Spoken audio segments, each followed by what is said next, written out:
Hello racing fans, and welcome to another edition of Handicappers Corner, brought to you by the Derby Bar and Grill. I'm Mike Heads, and along with Drew Forster, we're going to go through the Saturday, June 1st races at Hastings Racecourse. Should be a great day. We got good weather and a nice 8-race card. Yeah, weather's turned, and so are the entries. It seems like they're starting to fill up the cards. More horses getting ready. Yeah. Fuller fields, which bodes well for all of us. Yeah, so let's get into the first half of the double. We got a field of 6 3-year-olds in for a claiming price of $10,000. They're going to go 6.5 furlongs. And Drew, I see a lot of speed on in here. I see the one horse, Ludwig, wanting to go. The 2 Scamming went blinkers on last time. This horse showed a lot more speed, but showed a lot more courage and ran a big race. He did run the 3 Serendipity Grove is quick and seems like a need-to-lead type. So I'm going to try the 5 horse After Court. I think this horse will benefit from a lively opening pace, and I'm going to try him to win it.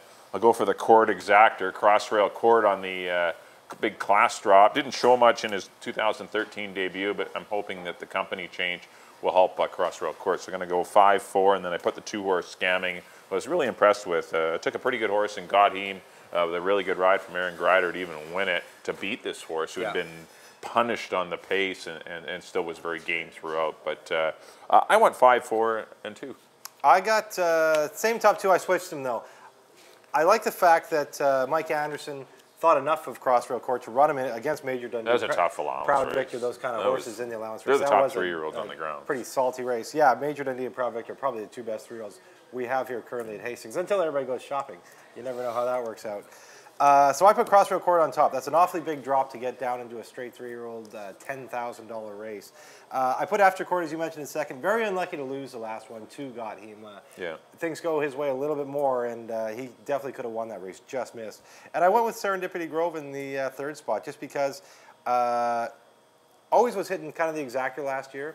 Came out in those 17-5 non-2, non-3s against older horses. Those can come up pretty salty with Yes, He's Troubled, Joint. Yeah, no, he's hitting his 3-year-olds. Those kind of horses. Now to go in 3-year-old 10 race, much softer spot. So I think he can make some noise in here. I got 4, 5, and 3 in the opener. On the second, 3-year-olds and up, Maiden 10. And I've gone to the 4, probably your likely favorite, Intended Consequences. Out of the Pedro Alvarado barn, former rider Pedro looking for his 2nd winner as a trainer. Same rider up as was on his 1st winner, Antonio Reyes. Just missed to Michael's Glory last time. It's kind of a mixed match in this race. I don't see it being a really tough race. If he runs that race back, I think he finds the winner's circle. The second time I put kind of an interesting horse near 1440 out of the Pat Jarvis barn. Ran for Maiden 5 his first out and got into a lot of trouble. Things went wrong. Yeah, and just missed. Was very unlucky to lose that day. I actually, when I watched it live, I thought he won. But yeah, was on heels, didn't break great. Missed the start. Yeah, just all in all a mess, and still just missed. It was a slow time, but second start, clean trip. He could definitely take a big step forward. And the 3rd spot, I put Proxy Man out of the Danny Williams barn. Former rider, agent, very popular. Trainer. He's done everything. Jack of all trades around the horse racing world. Assistant racing secretary. That's right. He worked in the racing office too. Danny makes his first start with Proxy Man. His son, Scott Williams, is in the irons, and the work tab looks good for the son of Mutakdim, and Danny Williams is a very accomplished trainer. He's done a lot. He's done it all. That's what I was looking for. He's a really good horseman. So I got him in the 3rd spot. I got 4, 1, and 3. Yeah, I had a lot of trouble with this race. I ended up Intended Consequence is going to be the favorite, and I went back and looked at the replay of the race. This horse had every shot to win, was really shortening through the last 16th of a mile. And I just didn't think that was the toughest of maiden 10s. And so I went shopping elsewhere. I landed on the 7 horse, Your Wish Is My Command. The horse only had 1 run last year, going 3.5 furlongs, hooked into some very good ones. And in Dee's Dream, who is a pretty nice horse, and Knightsbridge came back to win first time out this year. But there were some pretty good horses in that race. The horse missed the start. I just like the work tab, and this is aggressively spotted, maiden 10. Like I said, this horse can probably run in 119, and that's all you need to do. Probably get the job done. And those works are solid. Goes on the Lasix program for his 2013 debut, gets Richard Hamill, and there's a lot of pluses with Your Wish Is My Command, and I think the price will be right as well. And another command horse. I hope it isn't resorting to this. We're taking court horses in the first race and command horses. Now we're just playing names. But Kai's Command, this horse encountered quite a bit of adversity at leaving the gate. It was bumped, hard start, squeezed, rushed up quickly. This horse is a speed. I know this is a speed horse with a proper start. And the horse did flatten out late. Yes, that was for maiden 20 though, against Our Last Call, who was an older horse that went on to win quite comfortably. I thought a lot of that maiden 20, and this horse just had to overcome a lot. It was too much, obviously, but the horse has, his form's muddied up by this. By what happened at the start, and I think there's more talent there than what shows on paper. So give this horse a shot, the price will be right. So I'm going to go 7-5, and I put your one horse 1440 in for third. As you mentioned, lots of trouble early. I know it was for maiden 5, but still the horse showed a lot of courage and just missed winning. So I'm going to go 7-5-1 in what I think is a very tough second race. On to the third, we got some $7,500 fillies and mares going 6.5. Another race with a lot of speed in it. Looks like the 5, Hidden Harbor, the 6, Hope, Faith, Gold, the 8, Danny's Chant. We're going to have a lively pace in here.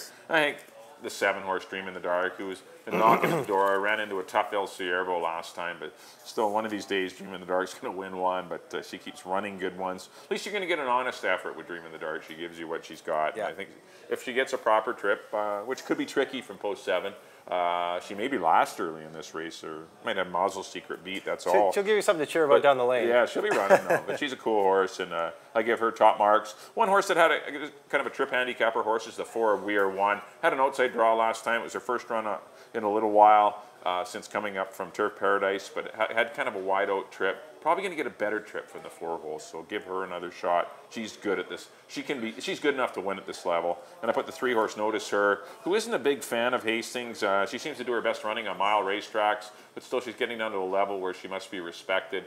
And my only concern is just her lack of productivity at Hastings. She doesn't like the 2-turn races, but maybe she'll like the 7,500. I went 7, 4, and 3. That's why I took her. She comes out of that tough race, that Lasting Spice race. Yeah. Lasting Spice is one of the better kind of mid-level older mares here, 1 for 15, then 1 for 25. She only got beat 4 lengths by her, drops in for 7,500, picks up Aaron Grider. I think that, and she does get a nice stalking position. I like how she could sit and pounce. I like where she's going to be in the race. In a race, as you mentioned, I think we'll have a lot of gas in it. And I put Dream in the Dark, the stablemate, in for second. As you mentioned, really honest mare, always gives you a tough effort every time. The owner's a big fan of the yes, that's right. Fan of the Derby. Good friend of the Derby, Lauren McDougall. Always good to see him here. And the third spot, I put in a horse that's going to be part of that speed. So I don't know how long she can last, but Hidden Harbor has been on her game since arriving here at Hastings. A 5th in her first start, and then 2 very nice wins.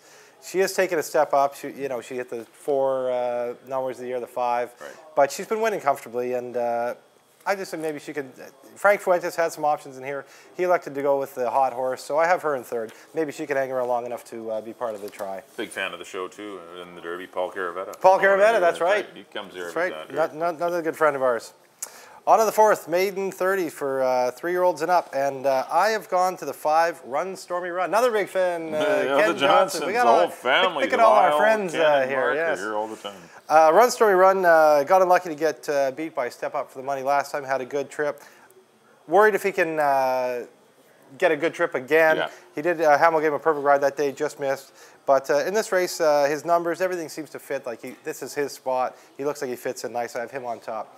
The second spot, I have number 4, Hardware, the Craig McPherson barn. Another one who's had a couple kind of rough trips and been running main special weights. Got beat by some nice horses and stole it. Whose Daddy Is That? Shooting Jacket. Leo's in the House. So that little step down might be just enough to get him in the winner's circle. I got Hardware in second. And the third spot, I put Legal Bandit, a horse out of the Barb Heads barn. She thought enough. Had this horse in maiden special weights his whole life. He takes that little dip down to the maiden 30. And another one has been running against pretty tough horses. So I got Legal Bandit in third. I got 5, 4, and 6. I've gone to the 1 horse in here, Captain Saul. This is not an easy race. But I overlooked him, and I regret that because he does look pretty live. He was claimed first time out, race in which he got bad at Santa Anita. Obviously, it's been a long road back to the races for Captain Salt. It was February of 2012, and it's been over a year. But the works are good. The barn is excellent with comeback horses. I just see a lot of good things with Captain Salt. This horse could be, they could run this horse anywhere. I mean, they still opt to run him for quite a bit of money. you know, when you're off a year and a half, you can run a horse like this for 10 or something. Yeah. But they opt to run him for 30. He's been working really well. That 6.5 work out of the gate to me in 120 and change is a brilliant move. Yeah. And he isn't facing a tough cast here. I think he's likely a speed horse. He missed the start in his debut, which many debut runners do. Yeah. They don't, you know, even if they're breaking well in the mornings, you know, during practice, as they say. But sometimes when it's game time, they do break a little slow first time out. Yeah. The second time, they usually break a lot better. And I like to see the fact that he's gone to the gate and done well. But I thought he ran an admirable race at Santa Anita, and it's not a tough spot. So I like the one, Captain Salt. 4-horse Hardware, I agree with what you said. This horse has had some tough trips. Really lugged in badly last time. I think a little more veteran rider could probably handle him. Maybe there'd be a bridle change or something. But this horse was a little tough to manage for Alex Marty. No, not slagging Alex. This horse in his 2 races has been really tough to steer. Really wants to lay in, and hopefully he's better for Aaron with some adjustments. And the 7-horse, Milkamine Joey, drops from maiden allowance in for 30. Got caught up on a very fast pace. Couldn't quite handle those kind of horses, but gets in for 30. And I think this horse could be dangerous as well. 147 for me in the 4th. On to the 5th race. Maiden 5 Grand Fillies and Mares going 6.5. I landed on the 1 Crypto Magic. I liked him her last time. She was in, got scratched, flipped in the gate. I'm hoping she's going to be better on her better behavior in the starting gate, because this race has come up very soft. Yeah. I really think Crypto Magic's going to be dangerous. Goes Lasix, Hamill, lots of positives. So I think Crypto Magic's going to be your horse to come and catch. This horse is speed. Just looked into some good ones. Look at they're all next out winners. Closing Intentions, Majestic Woman, Forever Me. Yeah. That's a live race, and Yeah. this horse just was in tough, and there's been some changes, and hopefully this horse rebounds. I put the 10-horse, A Laugh at Last, in for second. Well-bred youngster that didn't cost a lot of money for the pedigree, so perhaps some correctness issues or whatever, because it only costs $4,000 as a yearling. But this horse is only in for the $5,000. Works are good. Scott riding for Craig McPherson, and you must respect these connections. And as I said, off the top, not a tough race to debut, and I think this horse could easily win the race. And I put the 6-horse Lazaria Lass in for third. Really got slouted away from the gate last time. I wish he would have run on a little bit late, but still, I'm going to say that, you know, the big drop from 20 in for 5, and hopefully a better beginning will help her. I went 1, 10, and 6. I got the same horses. I just flipped around a little bit. I put Lazaria Lass on top. Yeah. She should be better than these. I don't know, maybe she just doesn't want to do it. I'm not sure what has been her problem in her career. She's got the breeding, she's worked good enough, she looks good enough that she would be competitive for much higher. She hasn't done that so far. The drop to 5 might be enough to do it, so I have Lazaria Lass on top. In the second spot, I put A Laugh at Last, as you mentioned, good connections. I really like the 114 work, 6 furlongs and 114. That's a good work for these parts, and definitely a good work for this type. And in the third spot, Crypto Magic out of the John Snow Barn for the reasons that you mentioned. Yeah, John's Barn's going really good. John's Barn's going really good, and his numbers off the claim are insane. So I got the same numbers, just in a little bit different order. I got 6, 10, and 1. On to the 6th. Claiming 15,000 for fillies and mares. Very competitive field here. This is a good race. I went to the 5 Dashing Daisy. Ranked on a funny race last time where she looked like she was just kind of float along and end up 3rd or 4th, and got rolling very late, and just about ran down Lasting Spice. Just missed. I'm not sure. Cry Cry Cry could get away on her own here and be tough to catch, but if Grider can keep Dashing Daisy close to her, I think she, with that same leg move, she could run her down. I have Cry Cry Cry in the second spot. As she mentioned, she's the speed of the speed in here, and she's one that you have to come and catch. And the third spot, I put Ouch. Another barn going very well, Dino Condolinios. Yeah, he's going great. And Ouch was a little unlucky last time. Got kind of pushed wide around the far turn. She could have been in that second or third spot. She ended up 4th, but only got beat a length and a half. And she's very live in here. I got 5, 1, and 6 in a competitive field. Yeah, I like all the horses coming out of that May the 11th Lasting Spice race as well. But I think I put Cry Cry Cry on top. She's the one that did all the running and really chased. The fractions weren't super fast, but I think she's going to get the lead. She outbroke Lasting Spice, but Fernando Perez chose to take back and let Lasting Spice clear and then come on the outside of her. Yeah. And that, probably for your first race of the year, being a speed horse is probably the sensible move. You don't want to knock your horse out too much in your first start and battle a horse like Lasting Spice, who'd already had a race under her belt. so opted to let her go, and she got a little late, but I think with a race under her belt, she's going to be a little bit better than Dashing Daisy. I think it's tougher for speed horses to get ready off lengthy layoffs than it is for stalkers. It does seem that and way, because you need to run the whole way when you're a speed horse, and I think Cry Cry Cry will be much better. She's going to the front here. Fernando breaks like she did last time. She broke on top. She's going to go to the front. There's going to be no one to go with her. Catch her to see the winner. That's right. So I'd like Cry Cry Cry over Ouch and Dashing Daisy. I think those are the 3 horses. You have the same 3, but I just kind of switched them around a little. I went 1, 6, and 5. On to the 7th race. That's some 7,500 condition claimers. Not only is a 3 lifetime going a mile and a 16th. I landed on the 4 Deputies Command, who's dropping in class significantly. Well, not it's one level, 17,500 on 3 down to 7,500 on 3. But there could be no landing spot horses. in between. But still, those are difficult horses in those 17.5s. I think there's going to be enough pace in here to help them out. I see the 1 time goes on off the claim, probably being a little sharp, being on the lead, vying for glory.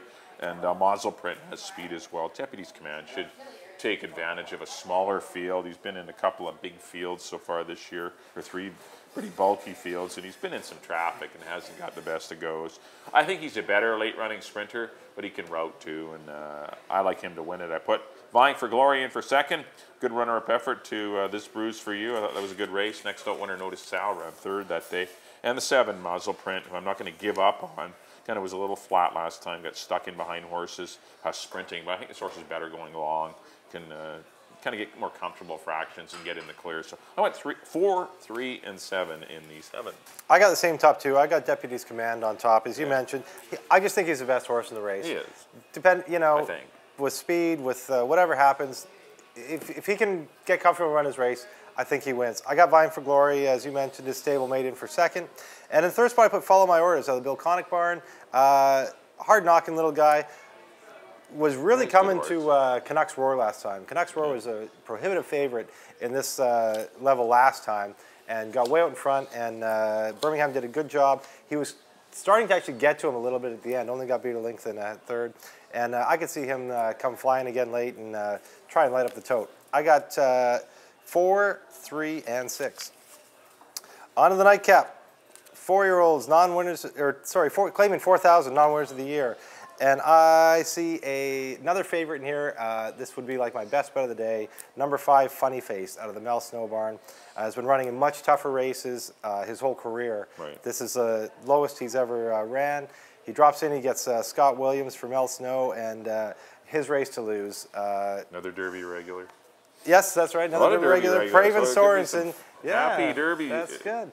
Derby Barn Grill patrons. Yeah, you might want to come in here on Wednesday with everybody redeeming their free dinners. We could have a party in here on Wednesday. Yep, very good guy, Praven Sorensen. Good supporter of horse racing. I think he gets his picture taken with Funny Face. Excuse me. The 2nd spot I put number 1, Navajo Night. The Phil Harbarn, Richard Hamill takes over for Amadeo Perez, who got this horse in some problems last time. And Phil obviously wasn't happy with the ride. He switched to Richard Hamill. I don't think there's any pressure training for a Hall of Fame trainer. Yes, Lance Giesbrecht. Phil Hall's got to train for Lance Giesbrecht. That's right. That's right. I bet Lance is pretty easy. I can't imagine Lance is suited. Okay. He probably takes it easy. Okay. Yeah, that's right. Well, just run him again. Did get some problems last time with a clean trip. I don't know if he can get that from the 1 hole, but he's going to be coming late. And I like Hamill in the irons for the 1 Navajo Night. And in the 3rd spot, I went to Pat Jarvis's Good, Bad, and Ugly. Another one who never really got involved in the race last time. He is a cool old horse. He can get on a roll too, right, and string together some wins. And another one who's he's going to be, if he can get in the race a little bit earlier this time, he could make some noise, like kind of a stock and pounce kind of horse. I like Good, Bad, and Ugly. He's got the first start of the year out of the way. Yep. His 2nd start, I think he can improve. I have 5, 1, and 6 in the nightcap. Yeah, I agree with the 5 Funny Face. He's aggressively spotted down here. You know, just when you can't win for 10, and if you're running 3rds and 4ths for 10, you got to make the move. And it's down for the 4, and at least you're eligible, and you can run back for 5. And I think Funny Face is really live in this spot, so I'm going to go to him to win it. I put the 7 Wombroom Express and the classy old horse in for 2nd. You know, battled on the pace last time. was his first run of the year and still was pretty courageous. Lost to Monster in the Closet, next out winner Passion Red, and closer Olaxa. But he fought on pretty good in that race, so I think he's set up for another good race. I put the 8 Swongs in for third. I didn't get the best of trips from the 10-hole and 11-horse field last time. He kind of got elbowed out a little bit in some spots and didn't get the best of goes. Mind you, he's got 11-horse field again, but at least he moves in a couple of gates. And the field could stretch out with a bit of the speed in here. Might get a little bit better trip for Swongs. But I went 5 at 7 and 8. In the 8th and final, that'll do it for our analysis. Next up on screen will be a quick recap of the Saturday selections. And here are my picks. Back in race number 1, I went to the 5-horse After Court, 5-4-2. Race number 2, the 7, Your Wish Is My Command, 7-5-1. Race number 3, number 7, Dream in the Dark, 7-4-3. Then I got a string of 1s going here. 4th race number 1, Captain Salt, 1-4-7. 5th race number 1, Crypto Magic, 1-10-6. 6th race number 1, Cry, Cry, Cry, 1-6-5. And the 7th race number 4, Deputy's Command, 4-3-7. And the 8th race number 5, Funny Face, over the 7 and 8. And on to my picks. In the first, I went to number 4, Crossrail Court, the other court, over the 5 and the 3. In the second, I went to Intended Consequences, number 4, over the 1 and 3. In the third, I went to number 3, Notice Her, over the 7 and the 5. In the fourth, number 5, Run Stormy Run, over the 4 and the 6. In the fifth, I went to the 6th, Lazaria Lass, over the 10 and the 1. In the 6th, number 5, Dashing Daisy, over the 1 and the 6. And the last 2, I agree with Mike on number 4, Deputy's Command, over the 3 and the 6. And number 5, Funny Face, over the 1 and the 6. All right, that'll do it for the Saturday, June the 1st edition of Handicap Corner. We'd like to thank everyone for tuning in and wish you lots of luck in your wagers. Should be a great afternoon, good weather, and got racing on Sunday, 8 more on Sunday. Yep, good cards this weekend, so get out there and enjoy the sun and the racing at Hastings Park. If you can't, always remember to come right here to the Derby Bar and Grill, where you can watch simulcast racing from around North America and enjoy yourself here. And don't forget, a week from is the Belmont. The Belmont, that's right. So and it'll be packed in here. So don't forget to make some reservations. Yep, Chef Andy will cooking up some specials there for Belmont Day. It'll be a good time. So don't forget to come out here to the Derby Bar and Grill, or at least make reservations for Saturday, June the 8th. It's going to be a great day. Things start early too. Belmont has an early post of 8:30 our time. For the Belmont program. Of course, the Belmont will go about 3 o'clock, but still, there'll be lots of specials out here at the Derby for the Belmont Stakes. So on behalf of Drew, thanks for joining us here on Handicappers Corner. We'll see you next time. It's from a handicapper that's real sincere. I pick it Valentine, 'cause on the morning line, the guy